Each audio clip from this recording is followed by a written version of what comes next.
Radio Legions of Death, CYD 2019. Legions Web Radio, emissora do grupo Legions of Death, operando em full time para mais de 38 mil cidades e 193 países. Trabalhos técnicos de direção: Adelcio Martins e Memorial, André Rogendas. Direção de RH: Edivaldo Mendes, Omar Umbinha, Americana São Paulo. Legions, se for para ouvir, que seja metal.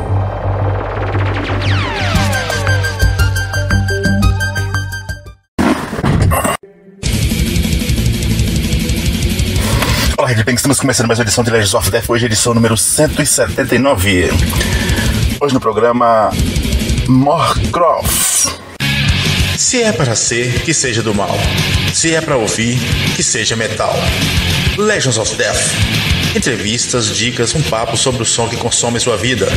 Legends. Toda semana. Morcroft é uma banda de Black Doom formada em São Paulo em 92. A banda tem 3 full álbuns, sendo o primeiro de 2005, depois em 2019 e o terceiro em 2022. Afora isso, a banda gravou inúmeros outros materiais. São poucos álbuns cheios, mas muita profundidade no seu som, com profundas letras abordando o existencialismo e outros temas caros ao metal. Vindo de uma longa estrada, parece que finalmente Morcroft está chegando ao seu fim. Antes disso, batemos um papo com seu líder, Paulus Moura. Bem-vindos ao Legends 179. Paulus, primeiro, obrigado por sua passagem, sua presença aqui na Legends of Death. Para começar, queria que você comentasse o mais recente EP. Bom, o EP, ele foi uma forma da gente comemorar os 30 anos do lançamento da nossa primeira tape, né? Uma tape chamada A Filter Not So Far, que é a primeira formação lá nos primórdios da banda. Compôs entre 92 e 93, gravamos no final de 93 e lançamos essa primeira demo, que na verdade é uma demo ensaio, bem tosquinha mesmo, dia 1º de janeiro de 94. Então gravamos em 93, lançamos 1º de janeiro de 94 e 30 anos depois, né, a gente regravou, fez uma releitura de 3 músicas daquela demo. A Filter Not So Far traz 10 faixas de uma época bem antiga mesmo, de uma proposição da banda diferente do que ela foi se tornando durante os anos. Mas a gente pegou 3 faixas daquela época que a gente achou que tinha algo que a gente traz até hoje, né? Aquele genes. A gente fez uma releitura e a gente gravou, né? É uma versão atualizada de uma música feita há 31 anos atrás.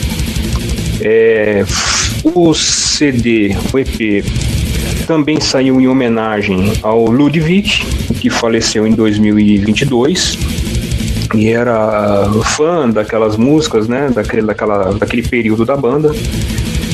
Foi o cara que gravou, que foi o vocalista daquelas músicas.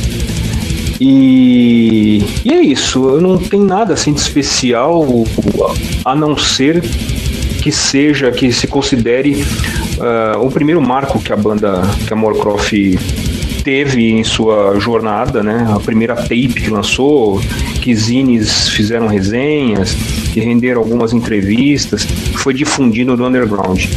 Então a gente achou importante, enfim, recontar essa história e repaginar e recolocar a banda, mostrar assim do berço, né, da origem da banda. E o nome veio mais ou menos nessa seara, né? Origenes, né? A Path So Far. Então é uma forma da gente atualizar e demonstrar a memória da banda com o quanto que a banda, enfim, de certa maneira evoluiu durante esses anos. As letras da Morcroft têm uma pegada filosófica muito forte. Eu queria que você comentasse essa parte. A gente meio que passou a vida inteira escrevendo sobre o existencialismo humano e buscando certas perspectivas do que é a verdade da existência, né? Sobre vários prismas e várias metáforas. E essa capa é meio que uma representação de nós mesmos, né? Quando você vê a serpente olhando para o espelho e se assustando, né? Se tomando um susto consigo mesmo, é como a gente se sentiu quando nos demos conta que a banda já passou de 3 décadas de atividade, né? Que a banda estaria aí completando 30 anos do primeiro lançamento. Então foi algo assim meio assustador pra gente. E a serpente traz aquela ideia do conhecimento, né? Da sabedoria, da cura, né? Nas leituras dos textos sufitas, gnósticos, que a gente se enveredou também bastante nisso durante esses anos todos. Acho que é uma capa que representa isso, né? Representa a gente olhar a nós mesmos, né? E ao mesmo tempo que a gente olha para a banda de 30 anos atrás, a gente sabe que ela também não é a mesma banda de 30 anos atrás, né? Como as músicas que estão ali no EP, elas são a mesma música e não são ao mesmo tempo, né? Se você pegar a versão de 94 e escutar, e pegar a versão atual do que está no CD, você vê que existe uma diferença ali, né? Existe um salto entre uma proposição e outra. Eu acho que a capa simplifica ou mostra mais ou menos isso, né? Esse conteúdo, essa proposição. Essa altura do campeonato, vocês já se produzem? A gente sempre produziu, na verdade, nossos próprios trabalhos, né? Mesmo quando a gente lançou pela Mutilation, mesmo quando é pela Erinis, né? Mesmo quando foi pela Demônio Production, lá em 2001, ou outros selos, né? A Sangre Fria Records, né? Do Peru, que relançou duas demos nossas, né? Num CD slipcase e tal. A gente sempre fez questão de fazer a produção, né? De colocar a nossa proposição ali do que a gente queria, de capa, como que seria dentro, que imagens que fomentaria todo o contexto ali dos CDs, que geralmente os CDs entram numa esfera conceitual, né? Então a gente queria que as imagens, que as pinturas, os desenhos fizessem parte de uma harmonia ali, que conciliasse, que casasse com as letras que estavam ali, né? Então, na verdade, eu considero que a gente sempre produziu, né, os nossos trabalhos. Por vezes, a gente entregava a matriz da arte gráfica para a gravadora, a gente entregava a matriz do CD, do áudio, né, mixado e masterizado. E aí algumas coisas eram alteradas uma vez ou outra, assim. Por exemplo, os CDs da Mutilation, colocava ali o selo da Mutilation no rodapé do CD, colocava a numeração de fábrica da Sonopress, colocaram algumas informações que é pertinente à prensagem do CD. Mas de modo geral, a gente sempre produziu, né? Então, as capas, as últimas capas, os últimos trabalhos, né? Desde o EP de 2020, né? Desde o Poder, eu peço capas para desenhar as capas, então as capas têm sido feitas durante esse tempo, a maioria delas ou pela Brenda Casimiro ou pela Evi Sava, né? Com exceção da capa do Split com Inferal, que foi uma foto que eu comprei do Cláudio Iga, que é o fotógrafo que a gente sempre está fazendo trabalho com eles. Produção de foto eu faço com o Cláudio Iga, produção da capa a gente faz entre nós aqui, né, monta como é que vai ser o layout, como vai ser artwork, o design. Então, eu acho que, na verdade, nunca saiu das nossas mãos, as produções todas. Intervalo. Você que nasceu em 77, tomou sua primeira queda de bike em 85, ganhou seu primeiro LP em 90 e casou-se em 2000. Você não precisa de sorte, você precisa de calendário. Sempre uma trilha certa para cada momento da sua vida. Calendário, toda semana na Legions of Death. De volta no Legions 179, hoje com Moorcroft Black Doom de São Paulo. Onde vocês buscam inspiração para essas letras tão trabalhadas? Cara, essa é uma pergunta bem complicada, cara. Eu não sei se eu dou conta de responder. O que eu diria é o seguinte, né? A resposta que eu vou te dar é algo muito mais pessoal. Muito embora a maioria das letras do Moorcroft foram escritas por mim, com a anuência de todos os membros, né, que passaram pela banda, mas não deixa de ser algo muito mais pessoal, muito mais, né, uma perspectiva mais minha, né? Mas assim, eu tento lidar com isso de uma forma assim, o mais claro possível, e da onde eu possa tirar as respostas ou as evidências mais diversas. Então, desde a física quântica até os próprios estudos de alguns autores do ocultismo, do misticismo, da mitologia, né? Eu procuro entender, juntar as peças. E eu não tenho a resposta para isso. Essa é uma resposta em aberta. O que eu faço no Moorcroft é jogar essas questões para quem ouvir, certo? Assim, eu estou compartilhando com quem acompanha o Moorcroft toda a minha angústia e minha dúvida sobre a existência. Não é não é um trabalho, não é um tipo de arte que queira ter a pretensão, a arrogância, né, de dizer que o que a gente escreve, o que a gente canta é a verdade absoluta. Não, pelo contrário, né? É justamente compartilhar com quem acompanha, com quem gosta da banda, as nossas dúvidas e angústias. Acho que é isso, né? Assim, como base. Agora o restante é muito complexo para te responder assim, em pouco tempo, né?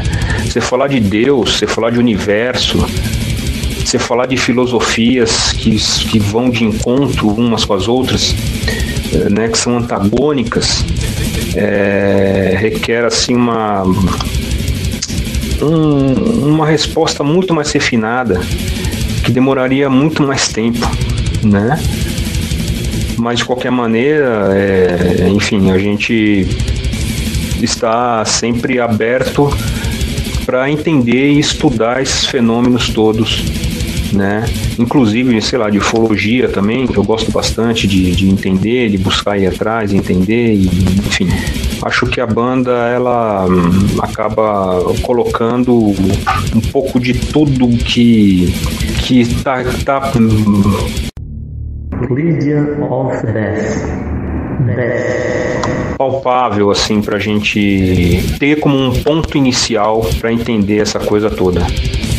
Eu percebi a presença do latim nas letras, né? Comente. Eu acho sempre que o latim, ele dá uma roupagem, né? Um clima, uma atmosfera para música, e eu acho que foi o idioma ideal ainda para aquele CD, pro The Pessimism, né? A gente veio do Codex Gnosis, que é o álbum anterior, de 2019, em latim também. Ali tinha uma outra proposição, inclusive, Mas na época do De Pessimisme Philosophia, o latim ainda fazia sentido, né? Para abordar a temática. E a temática ali, eu não estava bem focado no Nietzsche, não, né? O Nietzsche já é uma figurinha mais tarimbada, que já veio, assim, durante esses anos, sido bem digerido, bem assimilado. Na época que foi feito esse álbum, aí eu me refiro no De Pessimismo e Filosofia, eu estava muito imerso em Émile Cioran, que é um dos meus autores, filósofos, assim, favoritos, né? É o cara que mete o dedo na porcariada humana mesmo, sabe? Ele explicita isso a cada livro dele, né? E eu tava lendo muito Albert Camus. Então, você vê que tem temas ali sobre absurdismo, niilismo, pessimismo, né? Foi todo esse caldo majoritariamente com esses autores. E aí, sim, se você fala de Cioran e fala de Camus, você vai desaguar no Nietzsche ou no Schopenhauer, entende? Porque uma coisa leva a outra. Na verdade, são escolas ali que são descendentes, né? Porque o Émile Cioran é praticamente contemporâneo, né? Ele morreu em 95, né? Então ele tece críticas, inclusive, ao Nietzsche, né? Bastante críticas, inclusive. Ele aponta erros, assim, na estrutura de pensamento do Nietzsche em relação aos aforismos que o Cioran coloca nos livros dele. E basicamente a temática desse álbum de 2022, o De Pessimisme, é em cima disso, é em cima desses dois autores que eu fiquei bastante... eu fiquei bem encantado, cara, com contato, assim, mais profundamente com o Camus e de ter conhecido o Cioran na época, né, uns anos antes, e ter devorado, assim, todos os livros dele. Eu comprei todos os livros e devorei, assim, um por semana. Aquilo me representou muito, né? Aquele clima, aquele pessimismo do Cioran naquele momento da minha vida, ele foi muito importante e ele me causou um impacto muito grande. Queria que você falasse sobre os discos ao vivo da banda. Eu vou começar então com o Open the Road Fest, né? Foi mais um álbum ao vivo, né, que a gente lançou desse festival, né, que aconteceu. A gente conseguiu o áudio, né, que, enfim, foi capturado ali de forma profissional, né, pelo Alexandre Cobra, que era o cara que estava dando o som ali né, era o engenheiro de som do show. E, cara, assim, a gente curtiu o áudio, a gente acabou optando por lançar mais um álbum ao vivo com aquela qualidade, e isso mostra, na discografia da banda, mostra o quanto que a gente curte, né, mostrar a gente ao vivo, sem esse tipo de maquiagem que a gente vê aí muita banda fazendo, e muita banda famosa mesmo, né? Muitos álbuns famosos aí dos anos 70, inclusive 80, de algumas bandas, né, icônicas, assim, maquiando ao vivo, né, tirando aqueles errinhos, tirando aqueles trastejados, aquelas coisas, né? E a gente sempre gostou de mostrar a nossa versão ao vivo das músicas do jeito que elas são, com todos os acertos e equívocos que aconteceram, aquela coisa mais crua, mais direta. Então o Open the Road Fest foi mais um álbum, né? O último deles, né, diria, de um show. Uma formação, ainda que a formação que gravou a Codex, não a nova... não já a formação que veio de 2020 para frente.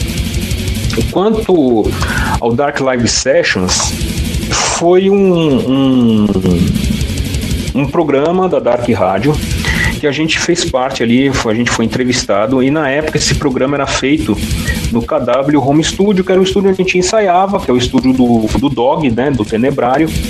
A gente ensaiava lá e o programa era feito lá também.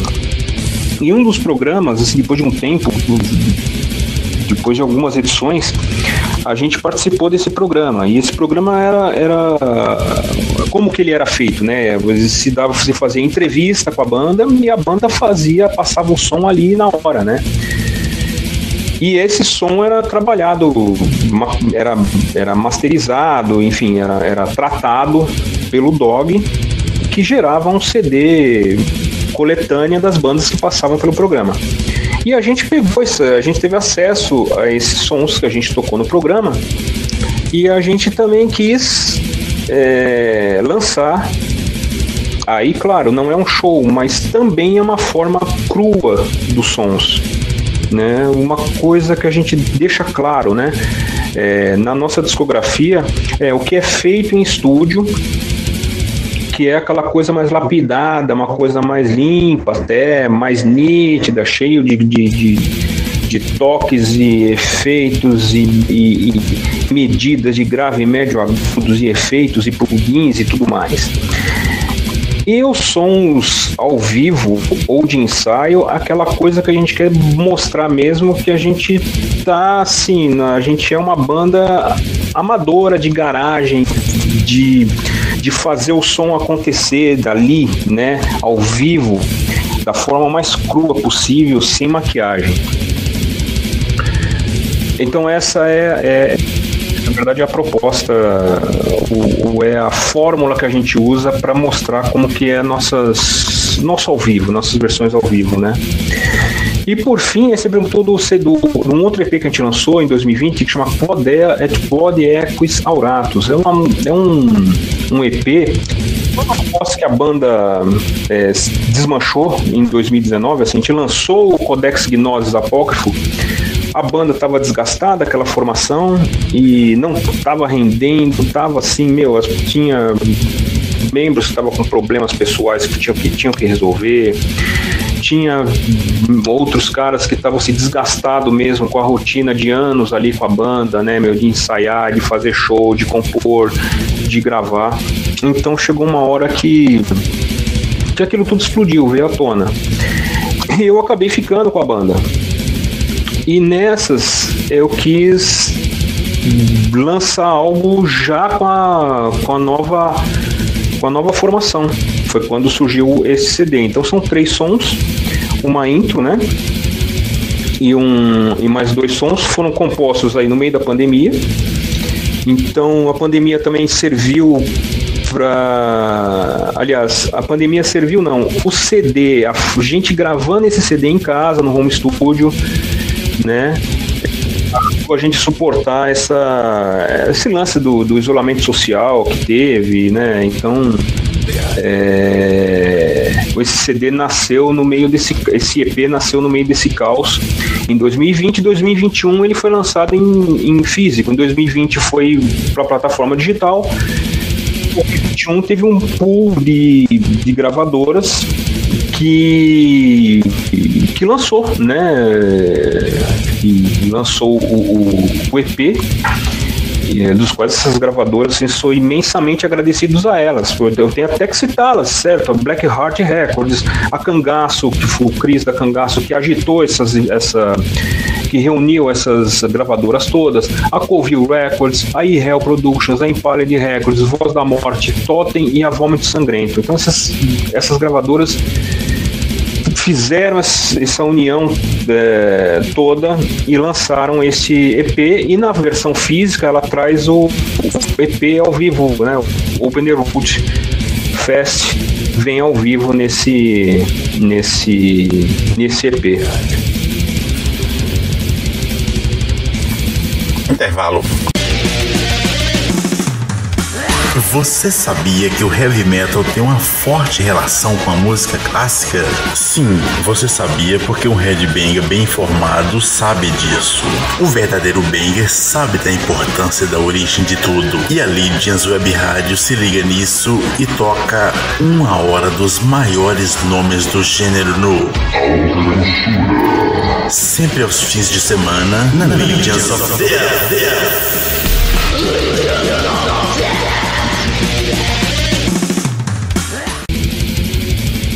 De volta no Legends 179, hoje com Warcraft de São Paulo. O Covid afetou o jeito da banda ver o mundo? Não, acho que o Covid, a época da pandemia, do Covid-19, não necessariamente mudou minha linha de pensamento, né? Acho que, ao contrário, ela corroborou aquilo que eu pensava, né? Em muitas coisas, na verdade. Mas foi uma época que a gente ficou... Puta, foi difícil, né, cara? Puta, a gente ficou no isolamento social, as pessoas... muitas pessoas com medo mesmo, né, cara, de pegar o vírus e morrer, né, cara? Eu tive gente da família que morreu pelo Covid. Então, assim, pô, foram 2 anos, assim, de isolamento, né? Trancado em casa, quer dizer, eu vinha trabalhar 1, 2 vezes por semana, e depois eu ficava em casa trabalhando. Mas aquele medo de pegar, sei lá, de eu sair para trabalhar, voltar para casa e, né, estar com o vírus e passar para minha família, enfim. Foi uma época assim, né, catastrófica, né? Mas no meu modo de pensar é uma coisa que não me abalou, assim, na minha estrutura de pensamento.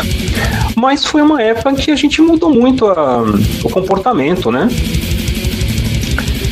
E foi uma época que a fazer música ou se envolver com arte, né, foi importante para tentar manter o psicológico um pouco equilibrado, ainda que não fosse suficiente. Mas, inclusive, eu acho que nesse período da Covid-19 teve muitos lançamentos, porque as bandas, hoje em dia, com esse acesso tecnológico que a gente tem, de home studio, né, de poder gravar em casa, então, assim, teve muito lançamento, porque eu acho que as pessoas meio que usaram desse subterfúgio, né, cara, gravaram álbuns em casa e álbuns que ficaram magníficos, né, foi um dos anos que mais lançou álbum na época. Por conta, inclusive, né, do isolamento social, né? Mas, assim, o fato de refletir mesmo sobre as condições da existência, isso depende, no meu caso em especial, né? Depende de qualquer situação. Eu tô pensando nisso, tô pensando e meditando e buscando respostas e lendo o tempo inteiro, né? É uma coisa que me impulsiona um pouco, vem da alma mesmo, nessa busca. Queria que você falasse sobre o disco Codex.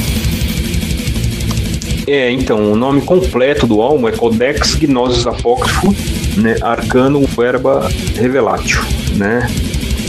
É o códice do conhecimento oculto, né? A revelação do arcano. E foi um álbum que a gente começou a compor lá em 2011, né? A primeira música que a gente compôs dele, na verdade, ele entrou como um bônus ali, meio sorrateiro, num live que a gente lançou pela Luxfer em 2010, chamado In Tenebris Vitantral. E essa música entrou como um bônus no ensaio ali do ao vivo, e ela se chamava Pro Suspiciu Imperator, né? Ex Ambitus Existente Elemento. É um nome grande, mas essa música era ali era ali o início, o cru, assim, era a protoprodução, né, da música que viria a se chamar Preconceitual Gênesis Circulares Elementarum Existentium, que entrou nesse álbum, no Codex Gnosis.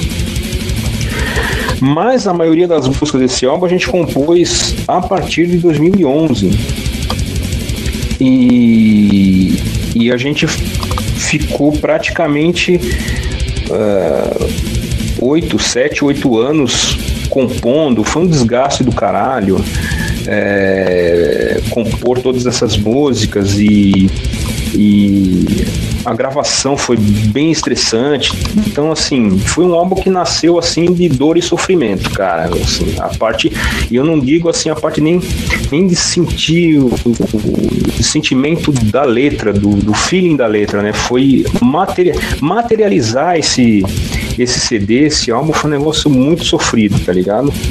demorou muito, a gente não entendia, as bandas não se entendiam o que queria, a gente tinha conflitos ali na hora de gravar, a gente tinha problemas na hora de mixar, a gente não entendia como as músicas deviam soar, e isso foi levando a um desgaste tremendo com todos dentro da banda, que foi culminar no desgaste geral que rolou logo depois que a gente lançou o álbum, que aí a banda se separou, e aquela formação se separou e, por conta de todo esse estresse que aconteceu, né?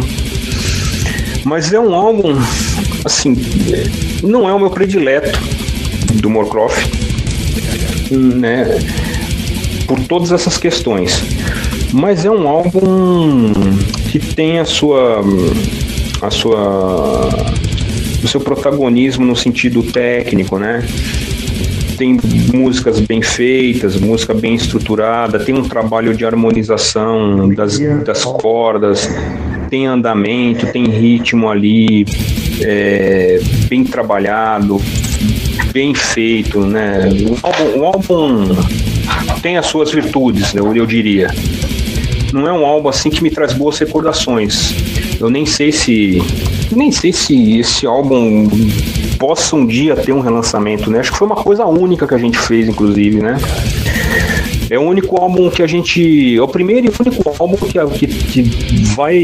tem na discografia da banda, e não vai existir outro, com certeza, que a gente tentou colocar ali um vocal cantado junto com um growl, né? A gente tentou mesclar algumas ideias até prog ali, né? Em vários trechos ali, né? Das músicas. Ele tem uma qualidade um pouco prolixa, eu diria, inclusive, né?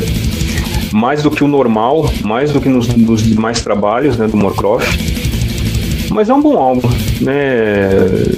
Eu acho que quem escutar com calma, prestando atenção, né, tentando entender o contexto, né, e o conceito do álbum, eu acho que vai gostar, né? É um álbum que é pesado, é técnico, né? Tem qualidades, apesar daquilo que eu te falei, né? Pra mim é um álbum meio amargo, assim, né? Pra digerir. A banda não curte tocar ao vivo, por quê? Pois é, antigamente eu pensava até em tocar mais ao vivo, assim, mas hoje nem quero, na verdade. Não tenho mais esse tesão de tocar ao vivo, de verdade. Não me seduz, cara, né? Eu tô cansado, na verdade. Tô bem cansado de muita coisa da cena, inclusive, né? Eu não me sinto pertencido a essa cena. Os últimos shows que a gente fez, as últimas apresentações, tá muito diferente daquilo que eu saboreei na minha época, né? Dos anos 90, e ao mesmo tempo eu não quero ser o tiozão barrigudo, né, do churrasco, que só fica falando merda nostálgica, né? Eu não quero chegar a esse ponto de dizer que, porra, na minha época era mais legal, porra, porque na minha época se fazia assim ou se fazia assado. Não, acho que cada um tem a sua época, cada geração vive a sua época, vive as suas demandas, e tem que ocupar os seus espaços na cena, né? Eu acho que quem tá sobrando na cena sou eu, né? Que já acho que já colaborei pra caralho no que tinha que colaborar durante esses anos todos. E, né, já tive banda, tive zine, organizei show, tive programa de rádio, sabe? E sério, cara, eu não consigo me sentir pertencente como o cenário tá hoje, como as coisas se desenvolvem hoje, como as coisas são feitas hoje. E uma dessas coisas é tocar ao vivo, sabe, cara? Tipo, tocar ao vivo, tipo, pra qual finalidade de tocar ao vivo, né? Isso é uma tremenda contradição pelo que o Moorcroft foi durante seus anos primícios, em comparado com o começo ali atrás, né? Lá no Moorcroft, que a gente procurava fazer mais shows. O tanto de material ao vivo que a gente disponibilizou aí, que você acha entre vídeos no YouTube, de shows horríveis e de shows legais, assim, de tudo. Ou da discografia, que tem um monte de CD ao vivo. Mas, de certa forma, acho que a gente lançou esse material ao vivo todo aí porque ia chegar um momento em que, sei lá, cara, acho que não me interessa mais tocar ao vivo hoje em dia. Não tenho tesão nenhum. Eu não acho que a gente tocar ao vivo some alguma coisa pra ninguém, né?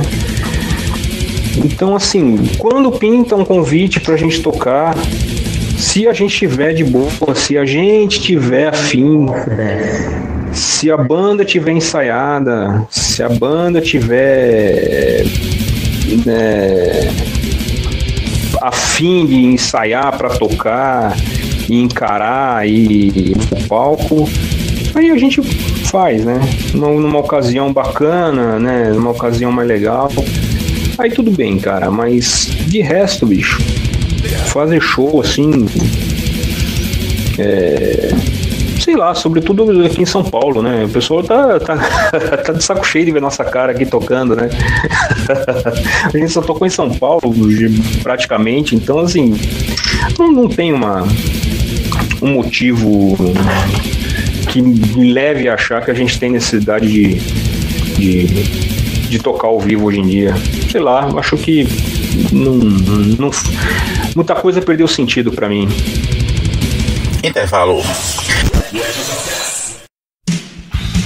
Quem não aparece não é visto, nem sempre. No Legends, som de fundo tem nome e sobrenome. Background, toda semana. De volta no Legends 179, hoje com Moorcroft Black Doom de São Paulo, uma banda que tá na estrada desde 92. É muito tempo. Paulo, como é que você vê o metal hoje e na época que a banda começou? Eu acho que cada álbum que a banda faz, cada época que a banda compõe algo, né, ela é sempre distinta. Mas a gente soube disso conforme a gente foi vivenciando a banda. Então lá atrás, cara, lá em 92, cara, quando a gente fundou a banda, a gente tava numa pegada da época, do que a gente ouvia na época. O que a gente ouvia na época, né? A gente ouvia o death metal europeu e americano. Então a gente tava ouvindo Autopsy, Morbid Angel, Dismember, Entombed, né? Sinister. A gente tava ouvindo, né? Napalm Dead, a gente tava ouvindo aquilo. E era aquilo pra gente era a coisa mais extrema que podia ser feito. Logo, o que a gente ouvia, a gente inevitavelmente a gente colocou nas músicas da época, né, que a gente compôs. Porém, isso não é uma regra, porque a gente sempre está escutando coisas novas e está se reciclando, né?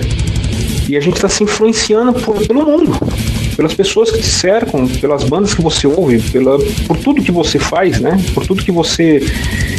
Por onde você caminha, né, cara? Você está recebendo influências de tudo, né? Então, assim, não parte só dos membros. O que eu quero dizer, se fossem os mesmos membros que compôs lá atrás a Filter Not So Far e compusesse a Cynthia Morton, se fossem os mesmos membros, né, a mudança de som teria, cara, né, a versão ali de uma fórmula de influências que a gente tinha ali captado, ela ia entrar na banda. Quando muda de integrante, entre aspas, é pior ainda. E quando a gente mudou de integrante pela primeira vez, a gente não sabia bem o que fazer ou lidar com isso. Porque, por mais que você fale pro novo integrante que está se agregando à banda, qual que é o caminho que você quer para a banda, né, que você traçou para a banda, quem entra para a banda, o novo integrante da banda, ele vai trazer as influências deles, as bagagens dele, o que ele escuta, o que ele interpreta, a base, as melodias que você vai jogar para ele ali. Então é inevitável, cara. É muito inevitável você mudar o som. Então, por isso, quando a gente mudava de formação, a gente tinha como pressuposto deixar aquela formação com aqueles membros novos e antigos comporem como quisessem, sem se importar se estava fazendo um Doom Black, Death, Doom Black, né? Antigamente a gente falava Doom Black, hoje já mudou, o Doom Metal já virou um monte de subgênero ali, que tem Funeral Doom, Sludge e tal, mas na época era Doom Metal, né? Ou Death Doom.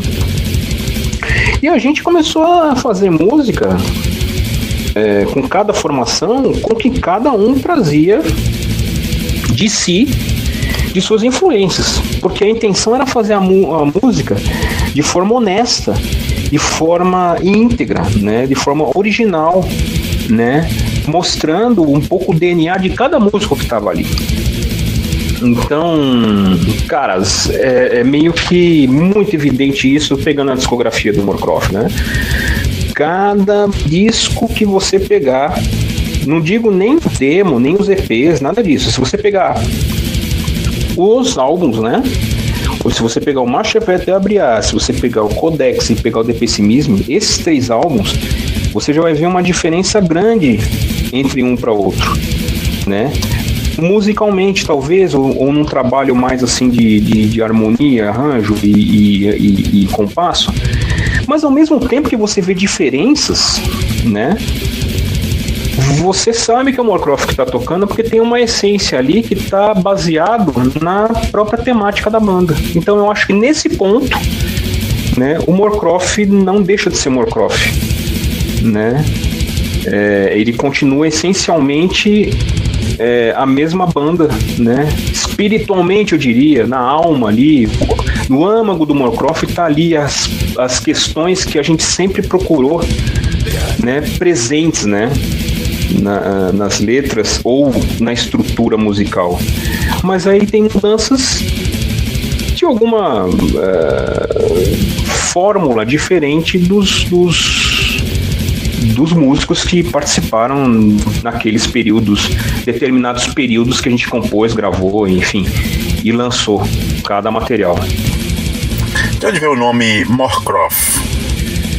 O nome Moorcroft, ele foi fruto de uma pesquisa do guitarrista fundador da banda, que foi o Caecos Magici. Inclusive o Caecos Magici saiu da Moorcroft em 94 e fundou a Aeres Maestros, que durou aí até 96 com ele. Depois a banda retornou, mas ele retornou num outro contexto e tal. Mas o Moorcroft surgiu depois de um projeto que eu tinha tido com o Caecos Magici no ano anterior, em 91. Ele não deu certo, aí depois continuou buscando formar uma banda, enfim, colocar uma coisa pra frente. E nesse intuito dele, ele foi buscar um nome, foi pesquisar um nome, e ele foi numa biblioteca, pesquisou na casa dele, foi numa biblioteca do bairro dele, e achou o nome numa enciclopédia de cultura indo-europeia. Inclusive eu tô atrás desse livro até hoje, cara. Assim, eu queria xerocar essa página, né? Como pra ter no histórico da banda, né? E eu nunca encontrei esse livro, mas enfim, ele trouxe esse nome pra gente. Essa expressão que ele viu nesse livro que ele leu nessa enciclopédia era Moorcrofilis, né? Que era a expressão que estava ali, que em tese, entre aspas, estava escrito num latim arcaico, mas talvez até o que seja provável que essa palavra seja uma palavra valise, né? Uma palavra que resulta na fusão de outras duas palavras. Isso que eu quero dizer, né? Que é uma expressão, um neologismo ali, né? Que mantém a fonética das palavras, da junção daquelas palavras, né? Então, a princípio, Moorcrofilis, ele significaria para os povos da antiguidade, né, qualificar a causa mortis, uma causa mortis misteriosa, algo que a ciência da época, que a patologia na época não conseguia decifrar, né? Então, todo tipo de mortes inexplicáveis, mortes misteriosas, estava além do conhecimento humano daquele tempo se usava a expressão morcrófilis, né? É uma morte que não se sabe a causa, uma morte misteriosa, indecifrável. Mas também há desdobramentos aí, né, desse nome, né? Morcrófili, né? Pode ser traduzido como filhos da morte, descendentes da morte, né? Ou morcrófilis, né, com S no final, pode significar literalmente fio condutor da morte. Porém, né, a gente não usou o nome completo, a gente não usou morcrófilis, a gente usou o radical, né, morcróf. Né? Então, o nome se definiu assim, que na verdade foi mais um desdobramento, né, dessa expressão.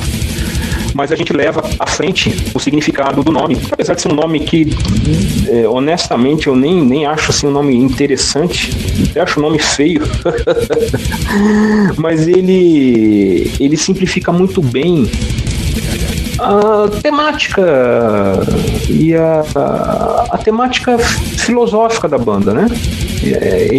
O nome acaba ali servindo como uma portada, né?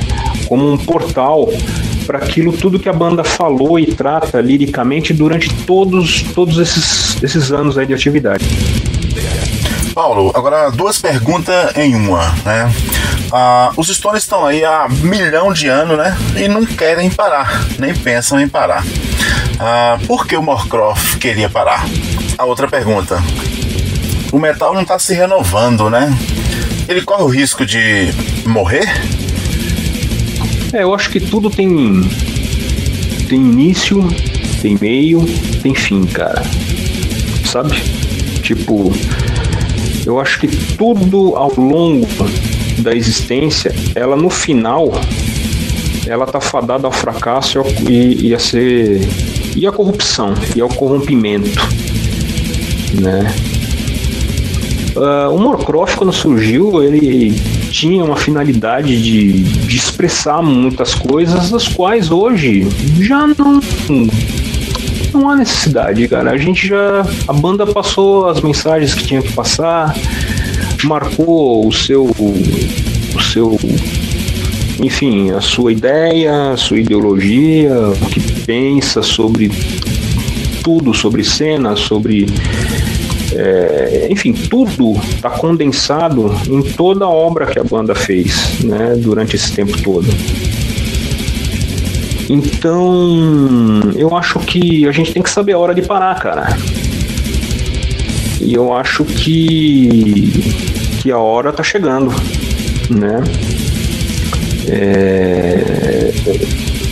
Eu vejo assim algumas bandas, você citou na sua pergunta aqui os Stones, né? Ele tá assim, porra, tantos anos tocando, mas cara, os Stones são os Stones mesmo, cara, né?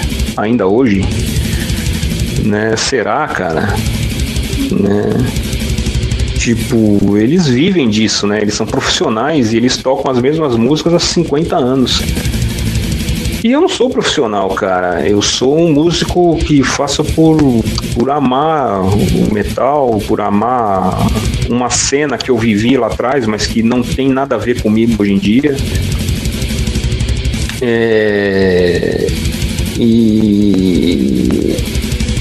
Enfim, sabe, se eu pagasse as contas com o Morcroft, digamos, nunca tive interesse nisso, nunca quis ser banda, nunca quis viver de banda, nunca quis ter nada disso. Eu só queria tocar meu som, só isso, fazer de forma íntegra e digna.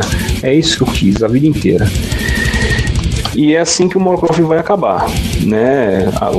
Mantendo o que foi programado lá atrás, né? Terminar com dignidade, com decência e terminar com sabe, cara, com algo feito assim, com alma o tempo inteiro, sem nenhum tipo de interesse além do que expressar o que a gente sentia. Mas se a gente fosse uma banda que vivesse, né, da música, né? Se a gente pagasse as contas de casa com a banda, né? Aí você é obrigado a ficar aí que nem um Rolling Stones, né, cara? Tem que tocar, né, mano? A vida inteira, né? Pagar conta, que nem aí qualquer banda que tá aí, né? Banda profissional. Mas no nosso caso, cara, se eu fosse profissional de música, eu teria que me dedicar muito mais à música do que eu me dedico. Aliás, eu nunca me dediquei nada pra música, né, meu? Eu sempre olhava os músicos tocando e tentava reproduzir, fazer igual, entender o que eles estavam fazendo. E é isso, né? Nunca parei, sentei e vou estudar música, né? Eu queria... A música para mim é uma questão... Não é uma questão de arte, né? É uma questão de atitude, né? A arte é o domínio da técnica. E assim, cara, eu não tenho saco, nunca tive saco para ficar dominando técnica para tocar meu instrumento. E assim eu desenvolvia ele só pela atitude de tocar ele, né? E é assim que vai ser, e é assim que vai se encerrar, enfim. Eu acho também, cara, que, sabe, a geração atual, ela tem que tomar o seu espaço, e eu tô tomando esse espaço aí de uma geração que não faço parte, eu não vejo graça nessas bandas novas. Desde 2000 eu não vejo graça em banda nenhuma. Eu acho tudo a mesma coisa, o mesmo tipo de som que não me agrada, sabe? Tipo, outro dia eu tava conversando com alguns amigos meus, com o pessoal da banda mesmo, né? Com o Bruno, o Mastemas, né? Com o Lux Almighty, com o Aaron Matt, né? Eu fiz uma pergunta simples pros caras e fiz uma pergunta simples para vários amigos meus nos rolês aí, cara. Me fala um álbum. Um álbum que seja clássico, gravado no ano 2000 até hoje.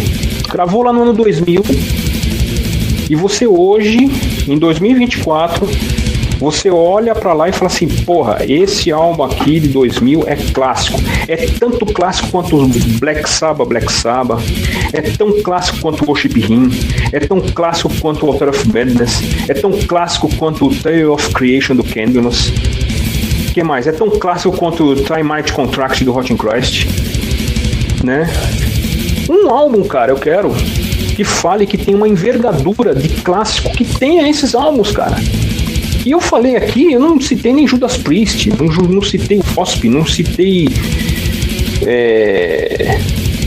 outras demais bandas que os álbuns deles atravessaram gerações. Black Sabbath tem 50 anos, cara. E meu filho de 20 fala desse álbum e conhece esse álbum. Mas é incapaz de falar num álbum que foi lançado no ano 2000, no ano 2010, que seja importante pra ele, cara. Então, assim, não tem, cara, não tem. Isso não é uma questão, não é por nada, né? É uma questão de geração mesmo. Tá entendendo? Tipo, eu tinha esses álbuns como referência. Hoje, essa geração que tá aí, não tem álbum nenhum de referência. Os álbuns que eles têm de referência são os mesmos que os meus, porque são álbuns que revolucionaram. E eu não tô falando nem de pop, cara. Nem de álbuns pops aí que a gente ouvia ali nas rádios lá nos anos 80 e 90. Né? Que não tem. Né? Tipo, tudo é muito hoje é muito plástico, é muito descartável, é cheio de plugin nas músicas pra acertar errinho, pra acertar. Não, sabe, umas coisas que faz parte de hoje, da geração de hoje, sabe? Dos caras que usam inteligência artificial pra fazer qualquer merda. Então eu não faço parte desse cenário, né? E não quero fazer parte desse cenário. Né? E eu não vejo mais assim algo que me inova, que eu ouça e fale, porra, que banda foda, porra, que inovação. Não vejo, cara. As bandas estão repetindo aquilo que lá nos anos, principalmente de 85 a 95, as bandas já ruminaram isso já demais. Então falar de LaVey, falar de Niche, falar de Crawler, falar de satanismo, falar de... Isso tudo aí já foi macerado, cara. Macerado, não tem novidade nenhuma, né? Ninguém traz uma novidade nenhuma mais, assim, pra gente ouvir, pra gente falar assim, cara, isso é foda.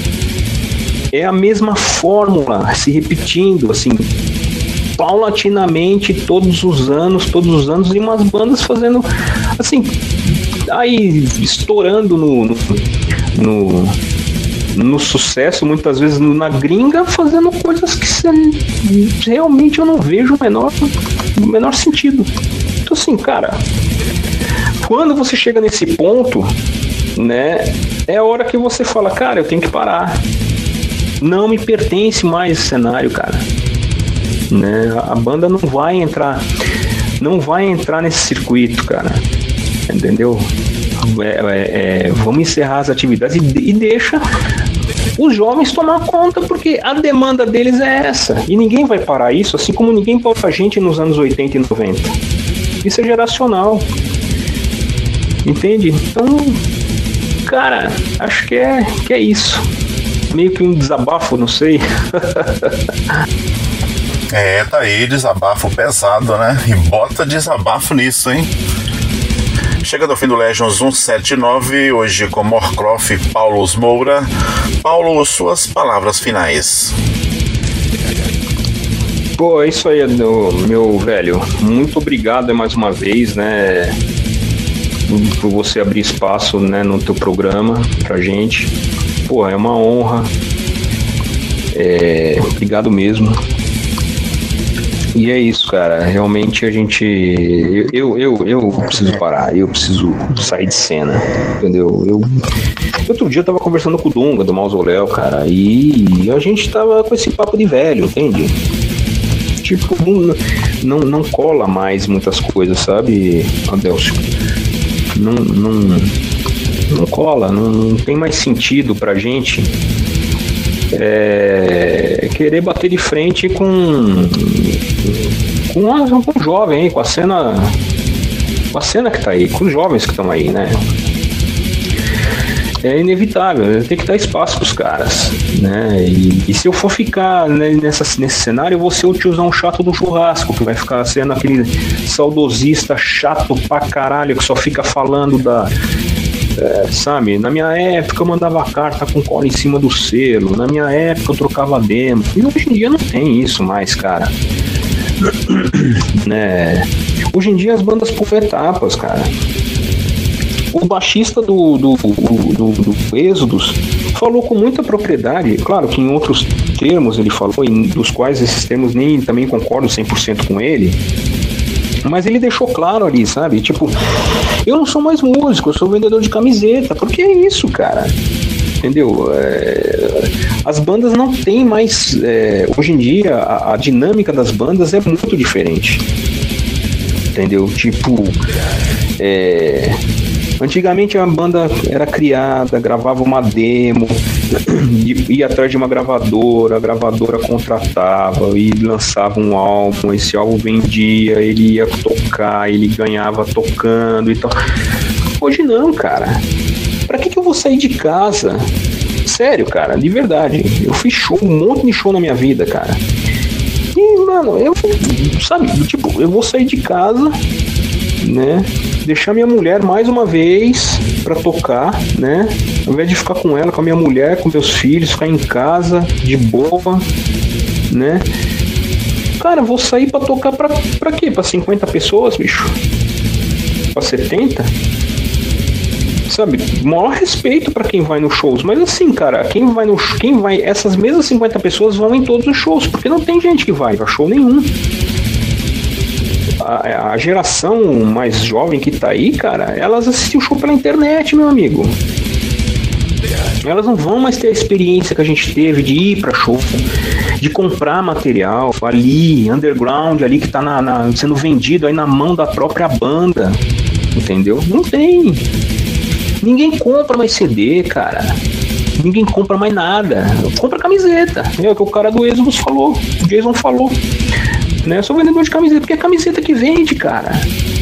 Porra, eu mandei fazer 50 camisetas do Morcroft, né?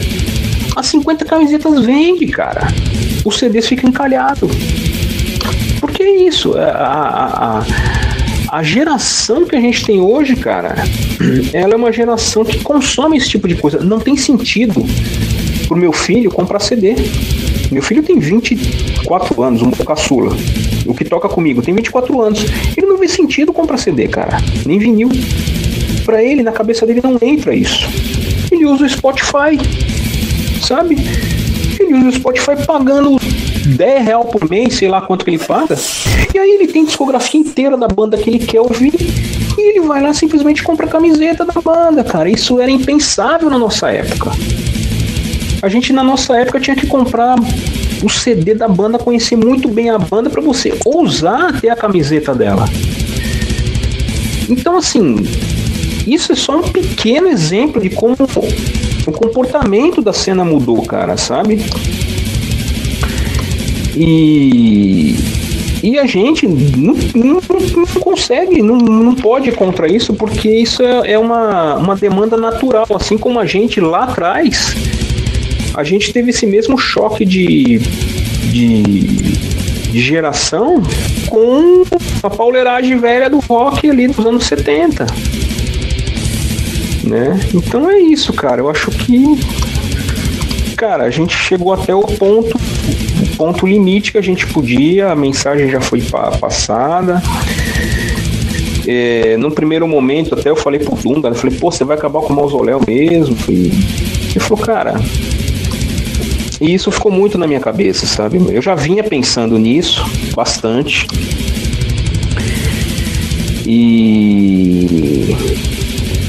E aí, conversando com o Dunga, conversando com outros amigos ali e tal, entendeu? É melhor assim, tipo, deixar o legado, né? Quem quiser ver, tá aí. O legado tá aí. Quem tiver interesse, procura, olha, veja os vídeos, ouça as músicas e tá tudo certo. É isso, chegando ao fim de mais um Legends of Death aqui com a Morcroft Black Doom de São Paulo, conversando com a gente aqui no programa. Quero agradecer ao Paulo e todo o pessoal da banda pela passagem aqui na Legends Web Rádio. Se é para ser, que seja do mal. Se é para ouvir, que seja metal. Legends of Death. Entrevistas, dicas, um papo sobre o som que consome sua vida. Legends. Toda semana.